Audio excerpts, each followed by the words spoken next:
Good afternoon. So it's great to be here today. It's a tag team effort between Chris and myself today, so I thought to get things kicked off, I'd start the presentation. Thanks for coming out today. I thought the speakers this morning were really interesting, a real variety of topics, and I really think this particular project's a great example of some of the things that were actually being discussed. Again, the local people moving ahead, actually moving the energy mix a little bit to a distributed side. With the leadership of Clark, this project basically started, I think, in earnest about 4 or so years ago, and has been up and running for a better part of 2.5, 3 years now. So what we hope to do is share a little update on what the project was about and how it's performing. It's not too far from here. It's about a half-hour drive, and it's at a facility called University of Maryland Upper Chesapeake Medical Center. So just out of curiosity, today's purpose isn't to get into too much of the nuts and bolts about what combined heat power is, but we certainly want to give you an overview of how it works. So again, talk a little bit about why combined heat power is an attractive solution, methods to implement this technology, actually in this case with absolutely no capital upon the owner's part, which obviously helps overcome budget challenges and kind of will be a good example of innovative funding mechanisms. Again, the real goal today is to kind of give you an update on the benefits and the experience of this particular project. I think one of the biggest drivers that we're seeing today, especially in the healthcare market, is a need to move towards resilient systems that can operate with or without the grid. Obviously, everybody's interested in lowering their operating costs and stability and trying to have some idea of what the future energy costs are going to look like. And I think most experts will agree, despite about the future of oil, we are sitting on an abundance of natural gas in this country. So we would hope to have a nice, steady, affordable supply in years to come. It's also a great thing for community service and outreach. This facility obviously is there in the event of emergency. So due to severe weather events or other problems, this facility can support the community that it serves with or without grid power. And of course, there's environmental benefits. I wanted to just announce for the first time tonight, again, an example of our government actually working. We were notified by the EPA last night that this project did win the Energy Star Award for 2016. So we'll hope to have some good announcements more about that. If you're not familiar with the Combined Heat Power Partnership Program that the EPA sponsors, it's a really wonderful outreach vehicle, can help you assess your facility. They have a lot of Department of Energy technical assistance partnerships that can help you evaluate your facilities to see if it indeed makes sense to do a similar project.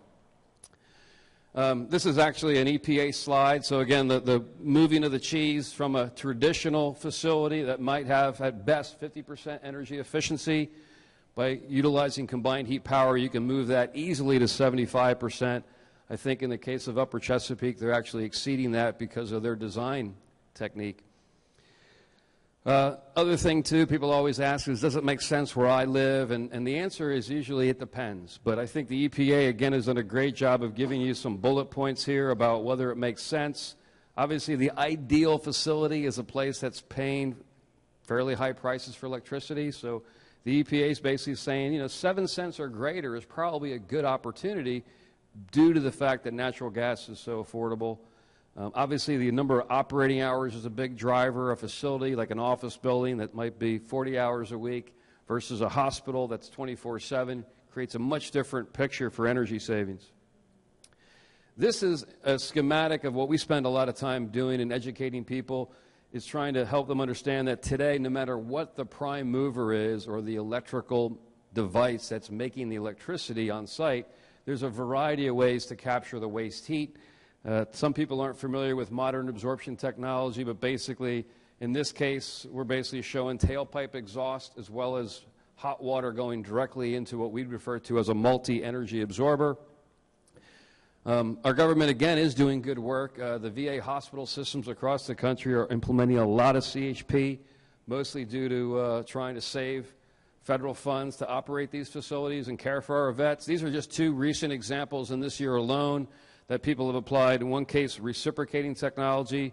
On the case to the right, large turbine technology, all to power on-site large medical facilities and use the waste heat for free steam, chill water, hot water. This particular job, in my mind, was the first in North America with the development team of Clark and some of their consultants and partners. They basically came up with a scheme that kind of looks like this. It has a large prime mover, about 2 megawatts. The hospital was existing, so they need steam. They always need steam, but probably not as much steam in the wintertime as they do the summer. So the heat recovery steam generator's there. And then in the summertime, when they have excess steam, that goes into the absorber. In the wintertime, it goes directly into the building. And we're always hopefully being used as a radiator dump. When you look at a recip engine, about 50% of the waste heat is in the form of low-grade heat, such as jacket water or radiator heat that you commonly associate with an engine. I'd like to turn it over now to Chris just to kind of talk about some owner experiences. Again, he technically owns this plant and will own it for a number of years, and hopefully he's going to share some of his experience operating it and things that they've done to even enhance its efficiency over the years. Chris has a long career working in the cogeneration sector, about 35 years, and hopefully we can learn a lot by listening to the lessons that even he's learned with regards to this project. This is a simple, straightforward, I think it's 1970s era hospital, and it's the hospital itself. They've added an ambulatory care center, they have administrative offices, all from a central plant. Recently they added a cancer center. We added next to the existing facility. Okay, hopefully this works better. We added the cogen plant. It's a simple little area next to the existing facilities building. We're now reporting about 75% total efficiency for the unit. That's thermal and electric energy delivered to the hospital from the natural gas that's provided. Hospital was a typical hospital. They are concerned about having a single point of failure for their backup power. They had a single diesel generator set, and they also were at a point where they needed additional chilling capacity as they were expanding. And unfortunately, the appeal of a cogeneration project is far less appealing to a hospital than adding more MRIs or CAT scans or facilities for patients. So the facilities people usually didn't get a favorable press when it came to applying for scarce capital for enhancement of the heating plant. We came in there and offered a third-party turnkey delivery. We have all the hassle, we take all the risk, we provide all the money. That's really appealing to do it that way. Hospital, after some fairly intense discussion and evaluation, decided that they would go forward with us, and we worked with them. We developed a custom solution, which Doug described in a little more detail, but it's basically a 2-megawatt Caterpillar recip engine, natural gas fired. We have a Kane heat recovery steam generator that generates about a little over 2,000 pounds an hour of 100-pound saturated steam. That's tied into the facilities steam and electric system, and so that we're able to provide the steam and motive power for the broad chiller. When they ask for 350 tons of chilled water, they get it from us as well. When in the absence of grid power, we have proven that we can operate in parallel is the wrong word, but operating together with the hospital's emergency generator set. We can keep the hospital going and without a hitch in the operations. In fact, we've done this a number of times. First for an improvement I wanted to provide, second for an inspection process the hospital wanted for their electrical gear that came in from BG&E. We're very proud of the units having achieved the Maryland Hospitals for a Healthy Environment Trailblazer Award in 2013-2014. We provide primary power now to the hospital and about 60% of the power for the campus now. Originally, we had just provided power to the hospital itself, and we ran an expansion of our capabilities last spring, and that's really worked out very well also. We're expecting to save them about $9 million over 20 years. So far, the process is working. We've been saving them money since we started. We also were the first recipient of it's an Empower Maryland grant, BG&E's incentive program for combined heat and power. BG&E was really good to work with, both in terms of the technical interconnection side and the service guys in the distribution business, but also BG&E did yeoman service helping us through the whole grant process, and being the first one, it was a real experience for all of us. Our key and the essence of what made us appealing is we created a power purchase agreement, which is not an unusual and different concept, but it is new for the hospital. And basically, we put in the whole project with our money for the benefit of the hospital, and they're paying us back in terms of the power they're buying from us. The key is that we take all the risk, we do all the coordination, we select the equipment, we manage that effort, and we're able to do it at a somewhat less net effective cost to the hospital, because as a private entity we can take advantage of the tax credits, make the financial return that is necessary for the job at a somewhat lower cost than if they were to do it, because we're a tax-paying entity, and the hospital and organizations like the hospital are nonprofits, so tax advantages don't give them any value and don't really reduce their effective cost at all. So that's a real advantage. And so as the PPA provider, and to take advantage of those tax credits, we have to be the owner and the operator of the facility. And so as part of being owner and operator, we take on all the responsibilities, the development, getting the permits, we just got done with environmental testing and air testing, which is an annual process for us about 2 weeks ago. Came through, smelling like a rose is the wrong set of words to use. We came through very well on it. And we've continued to be responsible for operations and maintenance of it. This tabulation here, it's just a list of all the stuff that has to be done, or a highlighting of the things that have to be done. And it shows you the division of responsibilities, and if you can do it yourself, and there's no reason why you can't. It isn't, well, I'm going to say it's not rocket science. It isn't that sophisticated, but it takes time and effort away from your normal business. So you get an independent provider who can take advantage of the situation and provide it for you. The facilities people could pay attention to the business they were in, which is making sure that the patients maintain their spaces and they have all the work product that they need for the hospital, and we take care of putting our stuff in place, and above all, build it and operate it without affecting hospital operations. We were fortunate that we had the back of the hospital. They worked with us throughout, and we were able to minimize any possible effect. I think the biggest hassle that we had is we took over spaces in the emergency parking lot over by our plant.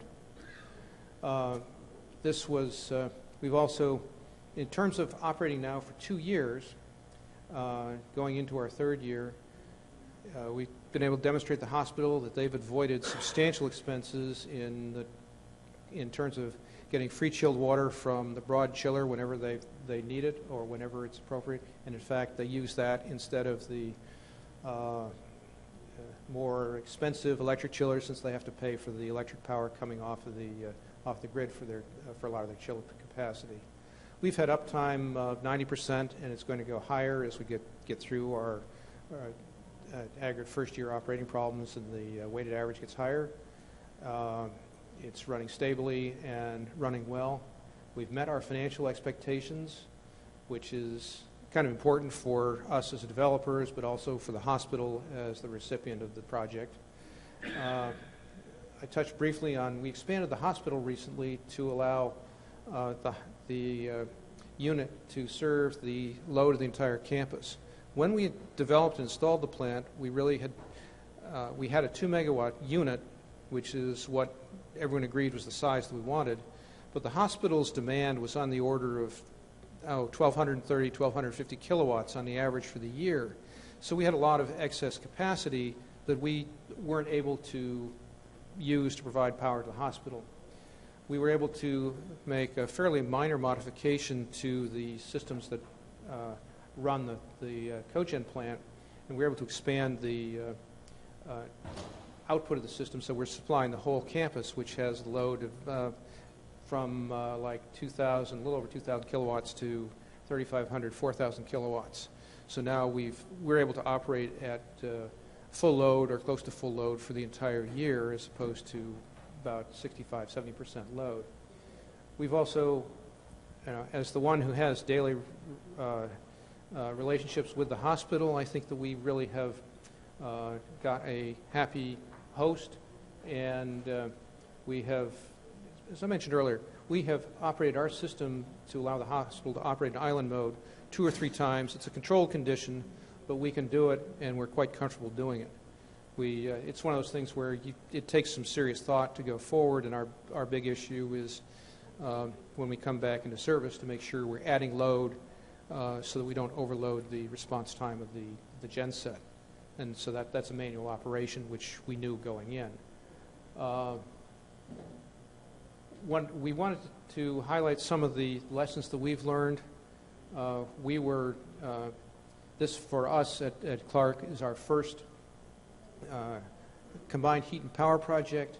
It also is one of the first, I think, to have the combination of components in this kind of health service environment, so that we had lots of opportunities to acquire knowledge and learn things. One of the things that we really have felt has been of great value in our process is we kept the original equipment manufacturers in the loop. Caterpillar has an ongoing service contract with us. They have performed outstandingly well in supporting this project. We've also been working closely with Broad, whose chiller is on site, and been able to call on our other prime mover equipment, and they've responded well. But keeping those people on call and on tap when something unexpected happens is of great value. Personally, I think having a rigorous commissioning process is crucial, because no matter how you go through your functional testing, you're going to miss events that happen when you start up, when you get into operation, when something unusual happens. You'll minimize those if you go through a rigorous test before you're really facing real-life situations where you might be jeopardizing your host. We've had good fortune. We have overcome, we had a good commissioning program. We overcame a lot of those. There's still things that come up out of the wall, and our operators are out there responding quickly to all of these. And then the last thing is I think it's important to make sure that we're a separate company. We are working on the hospital's property as a contractor to the hospital, and we're responsible for this thermal supply and this electric supply. And they can do a lot of things on their side of the fence that they might not think affect us. We've had a couple of trips where the fire contractor was doing a fire test, and a signal came back and shut us down when we didn't expect it. Not a particularly big deal, except that I don't like being surprised like that. Our operators have regular meetings with the hospital, and they've expanded exploration of what activities are going on in the hospital, even the stuff that absolutely couldn't have any bearing on our plant, just in case. And then our operators also have integrated the hospital into our preventative maintenance program, so that the hospital staff will often go around on rounds with our people to just watch what's going on. They also are there when our operators are not there, because our operators are remote operators for the most part. We've had good emissions reports. We're ahead of where we committed to in our permitting process. We test every year for that. It's one of the mandates. And, well, a little plug, we've got a lot of awards for this plant. I think the plant deserves it. There are a lot of people that put a lot of effort into making it the success that it is. Doug just talked to you about our Energy Star, award, which a whole lot of people work to make that happen well as well. At this point, I'm going to stop. Mostly I've talked too long, and ask if you guys have any questions about how we operate the plant, what we do, whatever else, please throw them back at us, and I'll do my best to duck. Sir.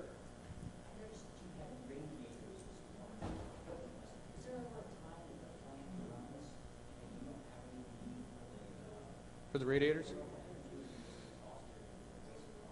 Well, that's kind of a loaded question. The way we operate is under normal circumstances, we're running the exhaust through the heat recovery steam generator and getting steam, and the jacket heat is going back through heat exchangers to feed the hospital's hot water system.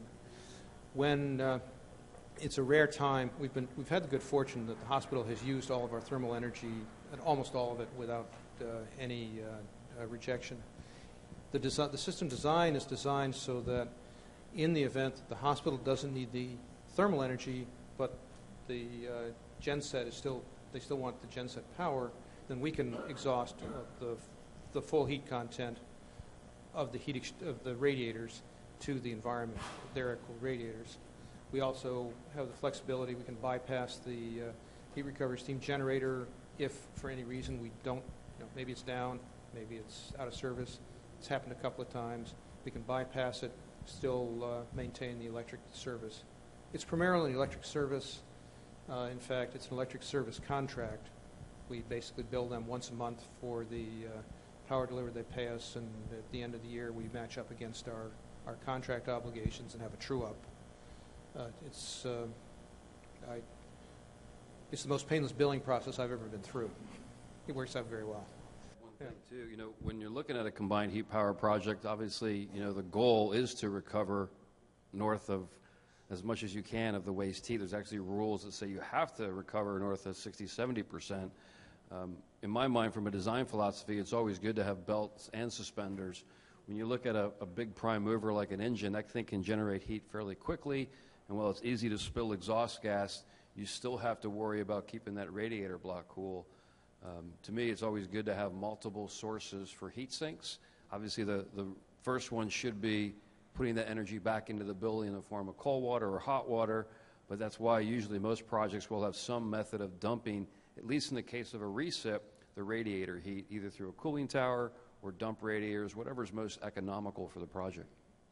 Well, it's also the reality of starting and stopping systems. This is a case where someone's running most of the time, but, the other reality of some combined heat power projects is you're turning the system on, you're turning the system off. There's usually a lot of thermal inertia that you can't just dissipate instantaneously that you need to deal with. So a good sequence of operation really takes all these things into account. And if I could just talk about some of the lessons I saw, like during the preventative maintenance and commissioning, I remember there was a steam flow meter that was restricting flow, so we weren't getting the right amount of steam to make cooling, but yet our machine was still working as a radiator dump to the recip engine. So there's always little bumps along the road. Once that steam meter was changed out, it was smooth sailing. But again, without leadership, people that are really committed to the success of the project, those are usually the things that end up being more trouble than they're worth. So it's been a real fun pleasure to work with Clark.